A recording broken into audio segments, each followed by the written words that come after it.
Hello दोस्तों, स्वागत है आप सभी का हमारे इस YouTube चैनल AHSEC अड्डा पर। आज मैं क्लास 11 के अल्टरनेटिव इंग्लिश के इस चैप्टर को एक्सप्लेन करने वाला हूं। मैं इसे इतनी अच्छे से समझाऊंगा कि आप एग्जाम हॉल में बिना किसी परेशानी के सभी सवालों के जवाब दे सकें। मैंने पहले ही बाकी के चैप्टर्स एक्सप्लेन कर दिया है, आप इसे YouTube पर देख सकते हैं। मैं इस वीडियो के डिस्क्रिप्शन में भी लिंक दे दूंगा जिससे आप सीधे वहां देख सकें। और हाँ, इस तरह के और वीडियो पाने के लिए चैनल को सब्सक्राइब करके रखें। और हाँ दोस्तों, मैंने सभी चैप्टर्स के प्रश्नों के उत्तर भी अपलोड किए हैं, आप उन्हें भी एक बार जरूर देखिएगा। और अगर आपको PDF चाहिए तो इस नंबर पर व्हाट्सएप कीजिए। तो चलिए शुरू करते हैं।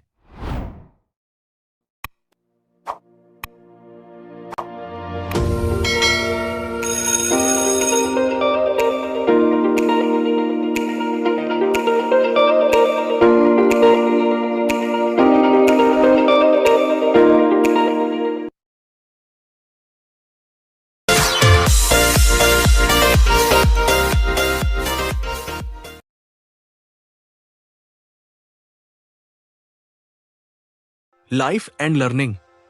लेखक ने अपनी बात एक बहुत ही इंटरेस्टिंग ऑब्जर्वेशन से शुरू की। उन्होंने कहा कि हर स्टूडेंट को लगता है कि वो अब लगभग बड़ा हो गया है। ये एक कॉमन सोच होती है जवान होते बच्चों की। लेकिन लेखक, जो कि 81 साल के हो चुके हैं, ये मानते हैं कि इतनी लंबी जिंदगी जीने के बाद भी उन्हें अब तक ये फील नहीं हुआ कि वो कंप्लीटली ग्रोन अप हो चुके हैं। इसका मतलब यह है कि जिंदगी में मैच्योरिटी एक कांस्टेंट प्रोसेस है, कोई फिक्स्ड एज पे अचीव होने वाला गोल नहीं। उनका मानना है कि जब कोई स्टूडेंट स्कूल से निकलता है, उसे लगता है कि उसने एक बड़ा फेज कंप्लीट कर लिया, लेकिन तुरंत उसका सामना होता है एक और भी बड़ी स्कूल से, जो है दुनिया। और उस दुनिया में वापस उसे एक बिगिनर की तरह फर्स्ट क्लास में आ जाना पड़ता है। लेखक इस एनालॉजी के जरिए ये बताना चाहते हैं कि असली लर्निंग तो स्कूल के बाद शुरू होती है, और जब तक कोई व्यक्ति उस रियल वर्ल्ड स्कूल में आगे बढ़कर एक अच्छी पोजीशन तक पहुंचता है, तब तक उसकी उम्र भी लेखक जितनी हो जाती है। फिर लेखक एक और इम्पोर्टेंट ऑब्जर्वेशन करते हैं कि स्कूलिंग का सबसे टफ फेज उसका इनिशियल स्टेज होता है। जब एक छोटा सा बच्चा स्कूल ज्वाइन करता है तो उसे एक वॉकिंग रेडी रेकन, यानी एक चलते फिरते कैलकुलेटर की तरह बनाया जाता है। उसे 12 का टेबल तक याद करना पड़ता है। करेंसी के कन्वर्जन या कैलकुलेशन बिना किसी हेल्प के करने पड़ते हैं, और प्रिंटेड टेक्स्ट को बिना किसी दिक्कत के समझना पड़ता है, जैसे कोई बोल कर समझा रहा हो। ये सब एक छोटी एज के दिमाग के लिए बहुत बड़ा चैलेंज होता है। और सबसे इंटरेस्टिंग बात यह है कि लेखक कहते हैं कि उन्हें याद ही नहीं कैसे उन्होंने ये सब सीख लिया, लेकिन वो ये जरूर याद रखते हैं कि उन्हें सिखाने वाली गवर्नेंस कौन थी। फिर लेखक एक बहुत गहरी बात बोलते हैं कि अगर कोई चीज छोटी उम्र में सीखी जाए तो वो जिंदगी भर याद रहती है। आज जब लेखक बुजुर्ग हो चुके हैं तो उन्हें नए नाम और नए लोग तुरंत भूल जाते हैं, लेकिन बचपन में सीखा हुआ एक भी बेसिक लेसन उनसे भूला नहीं। वो मानते हैं कि ये उनके लिए एक ब्लेसिंग भी है, क्योंकि वो नए लोगों और नए डिस्ट्रैक्शन से अब परेशान नहीं होना चाहते। लेकिन फिर भी उनका बचपन का ज्ञान उनकी लाइफ का फाउंडेशन बना हुआ है। इसीलिए वो स्ट्रांगली सजेस्ट करते हैं कि जब तक इंसान जवान है तब तक मैक्सिमम लर्निंग कर लेनी चाहिए, क्योंकि बढ़ती उम्र के साथ याद रखना मुश्किल होता है। अंत में लेखक अपनी बात को फिर से पॉइंट पर लाते हैं कि स्कूल या यूनिवर्सिटी से एस्केप करना एक इल्यूजन है। असली चैलेंज तो तब शुरू होता है जब स्टूडेंट रियल वर्ल्ड में एंटर करता है, और इस बार कोई टीचर या प्रिंसिपल उसे वापस बुलाने नहीं आएगा। उसे सीधा बाहर फेंक दिया जाएगा, बिना किसी एक्सप्लेनेशन के, बिना किसी बैकअप के।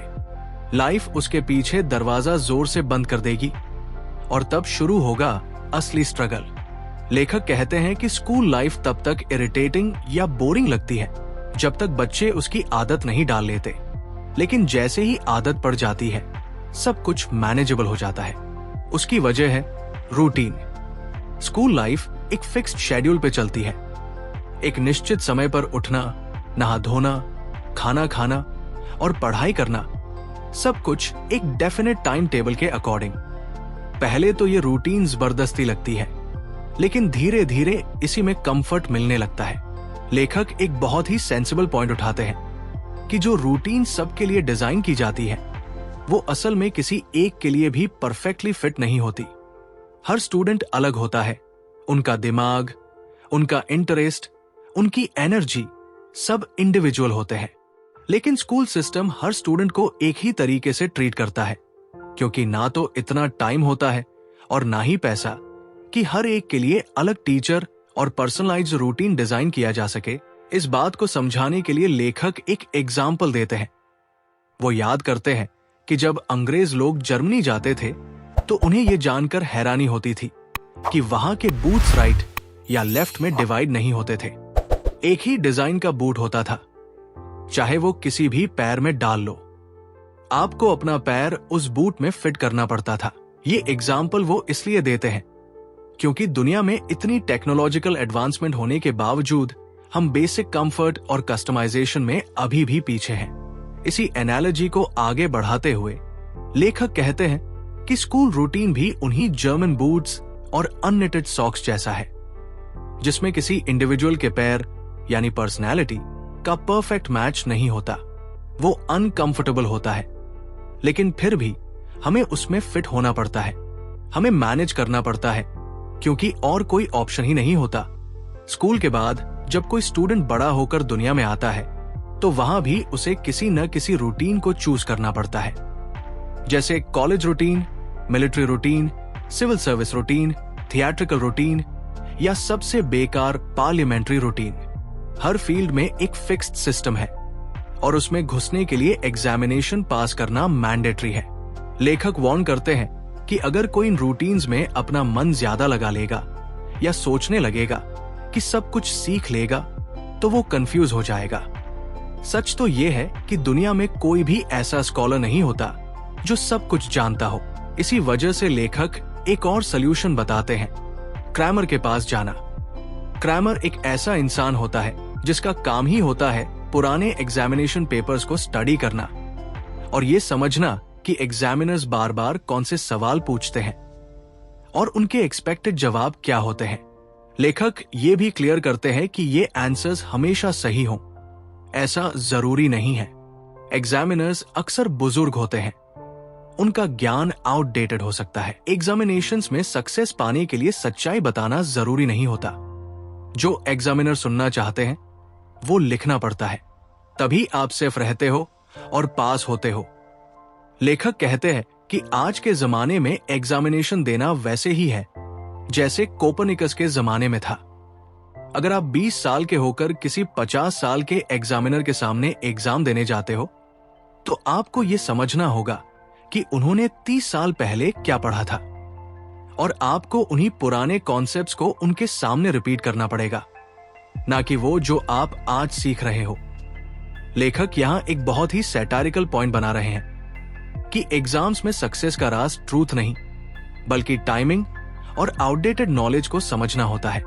अब अगर कोई पूछे कि हमें कैसे पता चले कि एग्जामिनर क्या पढ़ना चाहता है, तो लेखक का जवाब है, आप डायरेक्टली तो नहीं जान सकते, लेकिन एक अच्छा क्रैमर ये काम कर सकता है। क्रैमर वो होता है जो पुराने एग्जाम पेपर्स को बार बार पढ़ता है, एनालाइज करता है और पैटर्न समझता है कि एग्जामिनर्स बार बार क्या पूछते हैं और उनका ऑफिशियली करेक्ट जवाब क्या माना जाता है।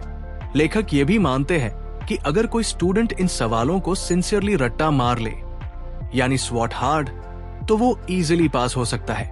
हाँ, सब कुछ याद रखना पॉसिबल नहीं होगा, लेकिन जितना ज्यादा याद करोगे उतने ही ज्यादा चांसेस होंगे सफलता के। फिर लेखक एक गोल्डन रूल देते हैं कि अगर आपके पास कोई नया ओरिजिनल आइडिया है किसी एग्जाम सब्जेक्ट को लेकर, तो उसे एग्जाम पेपर में मत लिखना।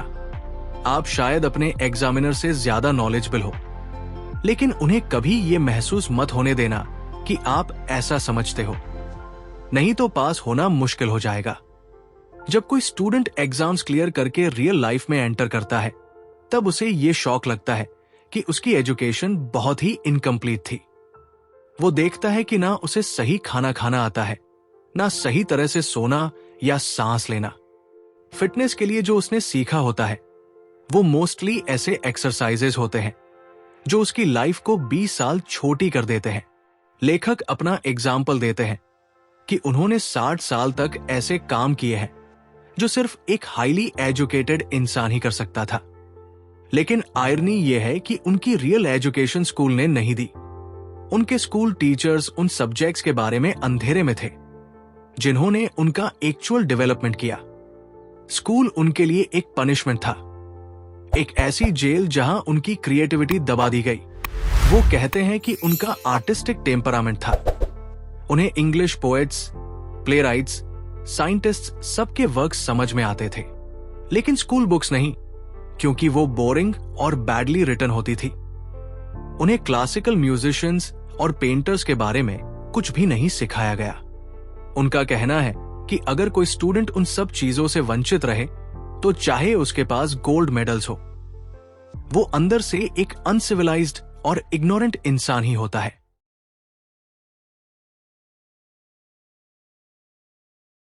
दोस्तों, वीडियो पसंद आए तो वीडियो को लाइक और चैनल को सब्सक्राइब जरूर करना।